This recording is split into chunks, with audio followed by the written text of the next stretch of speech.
Rabbit Chinese Horoscope 2024. Taon ng kapanganakan, 1963, 1975, 1987, 1999, 2011, 2023.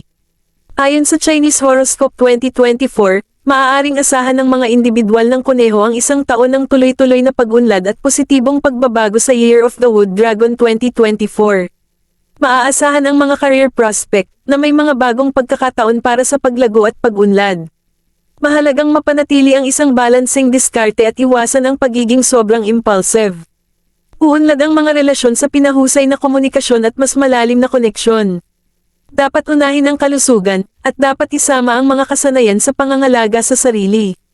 Sa pamamagitan ng mahabang pasensya, flexibility, at pagkuha ng mga naayon na proyekto o trabaho, ang rabbits ay maaaring gumawa ng makabuluhang hakbang tungo sa personal at profesional na tagumpay sa 2024, habang tinatamasa ang maayos na relasyon at pangkalahatang kagalingan. Hanggang dito na lamang po, ito ay gabay lamang ngunit sa Diyos Peren umasa ng pagpapala na ang 2024 ay maging masagana sa atin lahat. Maraming salamat po. Love and peace.